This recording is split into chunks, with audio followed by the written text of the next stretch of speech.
विधान परिषदेसाठी भाजपनं केंद्रीय नेतृत्वाकडे पाठवली 30 जणांची यादी। लोकसभा विधानसभेला पराभूत झालेल्यांना भाजप विधान परिषदेत पाठवणार नाही। संघटनेत काम करणाऱ्या नव्या चेहऱ्यांना संधी देणार, सूत्रांची माहिती।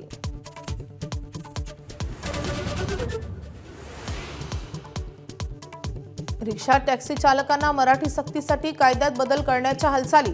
गृह विभागाकडे प्रस्ताव सादर, हरकती सूचना मागवण्याची प्रक्रिया सुरू।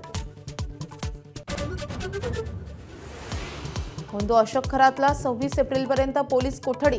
6व्या गुन्ह्याप्रकरणी कोठडीत रवानगी। मृत्यूची भीती दाखवून महिलांवर अत्याचार केल्याचा आरोप।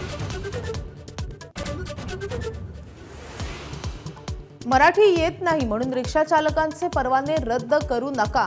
शिवसेना नेते संजय निरुपम यांची प्रताप सरनाईकांकडे मागणी। निरुपम यांनी जाहीर बोलण्यापेक्षा पक्षस्तरावर बोलावं, प्रकाश महाजनांचा सल्ला। बुलढाणा जिल्ह्यात तीव्र पाणी टंचाई। बादलीभर पाणी मिळण्यासाठी जीवघेणी कसरत। टँकरवर ग्रामस्थांची झुंबड। माझाच्या बातमीनंतर जिल्हाधिकाऱ्यांकडून गंभीर दखल। कोकणातल्या सावंतवाडीत अवकाळी पावसाचं धुमशान। सोलापूर जिल्ह्यातल्या करमाळ्यामध्ये अवकाळीनं आणली अवकळा। घरं, पिके, शेड यांचं मोठं नुकसान।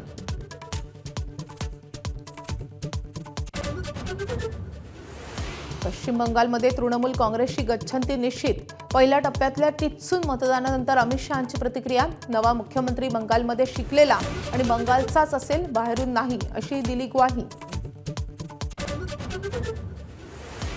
इराणवर अण्वस्त्र हल्ल्याची ट्रम्प यांनी फेटाळली शक्यता।